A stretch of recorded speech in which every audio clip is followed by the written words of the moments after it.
Photoshop မှာမလုပ်တဲ့အချက်3ချက်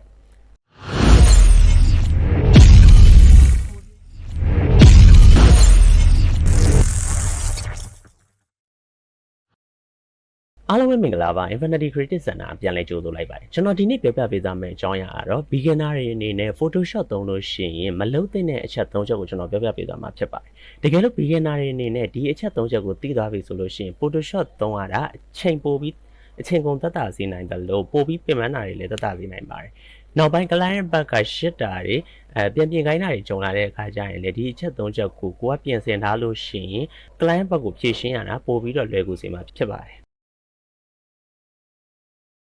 ပထမဆုံးချက်အနေနဲ့ beginner တွေအများဆုံးလုံးမိတတ်တာကျွန်တော်တို့ eraser tool နဲ့ပုံတွေကိုဖြတ်တတ်တာပေါ့နော်ဆိုတော့ကျွန်တော်တို့ eraser tool နဲ့ပုံတွေကိုဖြတ်လိုက်တဲ့အခါမျိုးမှာဆိုလို့ရှိရင်ကျွန်တော်နောင်ပြန်ပြင်ခြင်းတဲ့အချိန်မျိုးမှာဆိုလို့ရှိရင်ကျွန်တော်ပြန်ပြင်လို့မရတော့ဘူးကျွန်တော်တို့ဖြတ်လိုက်တဲ့တည်းကကိုလိုချင်တဲ့အပိုင်းလေးပြန်ဖော်ခြင်းတဲ့အချိန်မျိုးဆိုလို့ရှိရင်ကျွန်တော်တို့ပြန်ဖော်လို့မရတော့ဘူးပေါ့နော်ဆိုတော့ကျွန်တော် professional workflow မှာဆိုလို့ရှိရင်ကျွန်တော်တို့က eraser tool မသုံးဘဲနဲ့ကျွန်တော်တို့က layer mask ကိုအဓိကထားပြီးသုံးကြတယ်ဆိုတော့ကျွန်တော် layer mask အကြောင်းကျွန်တော်နိုင်ငံရှင်းပြပေးမယ်ပေါ့နော်ကျွန်တော်ဒီ image layer ပေါ်မှာကျွန်တော် select ထားပြီးတော့ကျွန်တော် layer pan နဲ့အောက်ခြေမှာရှိတဲ့ဒီ layer mask လေးကိုကျွန်တော်တို့ click လိုက်မယ်ပေါ့နော်ဒါဆိုလို့ရှိရင်ကျွန်တော်ဒီ layer ရဲ့ဘေးမှာကျွန်တော်ဒီ layer mask ပေါက်လေးပေါ်လာမယ်ပေါ့ layer mask ရဲ့အခြေခံ rule ကတော့ရှင်းတယ်ကျွန်တော်တို့အဖြူဆိုလို့ရှိရင်ပေါ်ထားပြီးတော့အနက်ဆိုလို့ရှိရင်တော့ဖြောက်တာပေါ့နော်ဆိုတော့ကျွန်တော် brush tool ကိုယူပြီးတော့ကျွန်တော်တို့ဒီ foreground color မှာကျွန်တော်တို့အနက်လေးကိုထားလိုက်မယ်ထားပြီးလို့ရှိရင်ကျွန်တော်တို့မလိုချင်တဲ့အပိုင်းလေးကို eraser tool နဲ့ဖြတ်တယ်လို့ပဲကျွန်တော်နည်းလေးလိုက်ပြီးတော့ဖြတ်မယ်ပေါ့နော်ဒါဆိုလို့ရှိရင်ဒါကျွန်တော် eraser tool သုံးတယ်လို့ပဲကိုမလိုချင်တဲ့အပိုင်းလေးပျောက်သွားမယ်ပေါ့နော်ကျွန်တော် layer mask ရဲ့ဒီမှာကျွန်တော်တို့ဆွဲလိုက်တဲ့ဟာကိုကျွန်တော်ဒီ layer mask ထဲမှာကျွန်တော်မြင်နေရမယ်ပေါ့နော်မတော်လို့ကျွန်တော်တို့ကလက်လွန်ပြီးတော့ကျွန်တော်ဒီလိုဖြတ်သွားပြီဆိုလို့ရှိရင်ကျွန်တော်ဒီ foreground color ကိုကျွန်တော်အဖြူပြန်ထားမယ်ထားပြီးလို့ရှိရင်ကိုပြန်ဖော်ခြင်းတဲ့နေရာလေးကျွန်တော်ပပလေးပြန်ပြီးတော့ဖော်ပေးလို့ရတယ်ပေါ့နော်အဓိက layer mask နဲ့ eraser နဲ့မတူတဲ့အချက်ကတော့အဲ့ဒါပါပဲတကယ်လို့ကျွန်တော်တို့ငကိုပုံကိုပြန်လိုချင်တယ်ဆိုရင်လည်းကျွန်တော်ဒီ layer mask ကိုကျွန်တော်ဒီ delete ထဲကိုပြစ်ထည့်ပြီးတော့ကျွန်တော် delete နှိပ်လိုက်မယ်ဆိုလို့ရှိရင်လည်းကျွန်တော်ငကို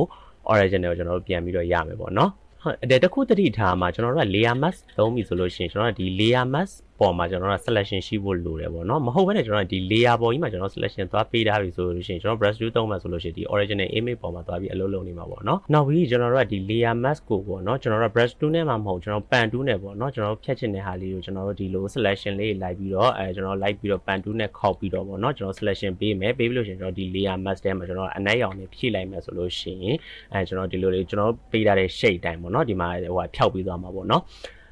်တကယ်လို့ကျွန်တော် background remove တာတို့ဒီပုံကိုကျွန်တော်တို့ selection ပေးပြီးတော့မှကျွန်တော်ပုံကိုထည့်ဆွဲထုတ်တာမျိုးလို့ခါမျိုးဆိုလို့ရှိရင်လည်းကျွန်တော်တို့ဒီနည်းကိုသုံးလို့ရတယ်ပေါ့ဆိုတော့ layer mask ကိုရှင်းသွားပြီဆိုရင်ကျွန်တော်နောက်တစ်ချက်ကိုဆက်သွားလိုက်အောင်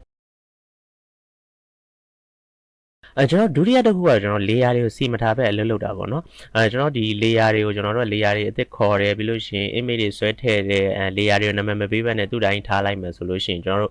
တကယ်တမ်းကျွန်တော်ပြန်လဲပြင်မယ်လဲဆိုပေါ့နော်ကျွန်တော်တို့ကကျွန်တော်ပြင်မဲ့ layer ပဲဟာလည်းမသိဘူးဆိုကျွန်တော်အဲ့ထဲမှာလိုက်ရှာနေရမှာပေါ့နော် layer နည်းနေရင်တော့ပြဿနာမရှိပါမယ်ကျွန်တော်တကယ်တမ်းဟို project ကြီးလို့ layer တွေအများကြီးဖြစ်နေတဲ့အခါမျိုးဆိုလို့ရှိရင်ကျွန်တော်တို့အဲ့ layer လိုက်ရှာနေရတဲ့အချိန်လဲကုန်တယ်ပေါ့နော်ပြီးလို့ရှိရင်ကိုလိုချင်တဲ့ layer ကိုရှာမတွေ့ပဲပျောက်နေလို့ရှိရင်လဲကိုစိတ်ဆိုးရတယ်ပေါ့နော်ပြီးလို့ရှိရင်အချိန်လဲကုန်တယ်လူလဲပင်ပန်းတယ်ဆိုတော့ကျွန်တော်တို့ကသူ့ layer လေးနဲ့သူပေါ့နော်ဒါကတော့ background မှာဒါကတော့image အဲ့လိုမျိုးသူကလည်းသူနာမည်လေးတွေတည်တံ့ပေးထားလိုက်မယ်ဆိုလို့ရှိရင်ကျွန်တော်တို့တကယ်တမ်းပြန်ပြင်တဲ့အချိန်ကြလို့ရှိရင်အဲ့ layer လေးမှာသွားရှာပြီးတော့ဟိုပြင်လိုက်တာနဲ့ကျွန်တော်တို့အခြေကုန်သက်သာမယ်ပေါ့နောက်ပြီးလို့ရှိရင်ကျွန်တော်တို့ layer တွေမကဘဲနဲ့ကျွန်တော်တို့သူ့ရ layer လေးကို group လေးခွဲထားမယ်ပေါ့နော်background ဆိုလဲ background ထဲမှာပါတဲ့ background layer လေးကိုတည်တံ့ group တစ်ခုထားပြီးတော့background group ပေါ့ဆိုလို့ရှိရင်ကျွန်တော် background မှာပြင်ကျင်တာရှိလို့ရှိရင်အဲ့ background layer ကိုဖွင့်ပြီးလို့ရှိရင်အဲ့ထဲမှာပါတဲ့ထားပါတော့ကောင်းကင်လာဒါမှမဟုတ်လို့ရှိရင်တခြားက background ထဲမှာထည့်ထားတဲ့ element တွေလားအဲ့ဒါကိုကိုယ့်ဟာကိုသွားပြီးတော့ပြင်လိုက်လို့ရတယ်ပေါ့ group လေးကိုဖွဲ့တာတော့ကျွန်တော် layer panel ထဲမှာသွားကြည့်မှဆိုလို့ရှိရင်ကျွန်တော်မျက်စိလေးရှင်းတာပေါ့ကျွန်တော်တတိယအချက်ကတော့ကျွန်တော်ပုံတွေကိုတိုက်ရိုက်ပြင်တာပေါ့နော် beginner တွေအများဆုံးလုပ်တတ်တဲ့အချက်ကကျွန်တော်တို့ပုံတွေကိုတိုက်ရိုက် layer ပေါ်ကြီးမှာပဲကျွန်တော် camera raw တွေချိန်တယ် filter တွေအုပ်တယ်ပြီးလို့ရှိရင်color တွေပြင်တယ်အလင်းမောင်တွေချိန်တယ်ပေါ့နော်အဲ့လိုလုပ်လိုက်တဲ့အပြင်နောက်ပိုင်း client ကကျွန်တော်တို့အရောင်လေးနည်းနည်း short ပေးပါ lighting လေးနည်းနည်းချပေးပါငါတို့ကငကိုပုံစံတိုင်းပဲပြင်ကြိုက်တယ်ငကိုပုံကြီးတိုင်းပဲပြန်ထားပေးပါဆိုလို့ရှိရင်ကျွန်တော်ပြန်ပြင်ဖို့မလွယ်တော့ဘူးပေါ့နော်ကျွန်တော် professional workflow မှာဆိုလို့ရှိရင်ကျွန်တော်တို့ကပုံတိုက်ရိုက်မပြင်ပဲနဲ့ smart object ပြောင်းလိုက်တယ် smart object ပြောင်းပြီးတော့မှ edit တယ်ပေါ့နော်အဲ့ပုံမှာကိုထည့်ချင်တဲ့ဟာလေးလိုက်ထည့်တယ်ပေါ့အဲ့လိုထည့်လိုက်တဲ့အပြင် ကျွန်တော်ဒီ smart object အောက်မှာရှိရ effect ကိုကျွန်တော်နှိပ်လိုက်တာနဲ့ကျွန်တော်ချိန်ထားတဲ့ setting ကိုရောက်တယ်ပေါ့နော်အဲ့မှာကျွန်တော်ပြန်ပြင်လို့ရတယ်တကယ်လို့ကျွန်တော်မလိုချင်ဘူးဆိုလို့ရှိရင်လည်းကျွန်တော်တို့အဲ့ smart object လေးကိုကျွန်တော်ဖြတ်လိုက်လို့ရတယ်ပေါ့နော်နောက်တစ်ချက်ကကျတော့ကျွန်တော်တို့ adjustment layer တင်တယ်ပေါ့ကျွန်တော် link mount နေချိန်မယ်ကျွန်တော်တို့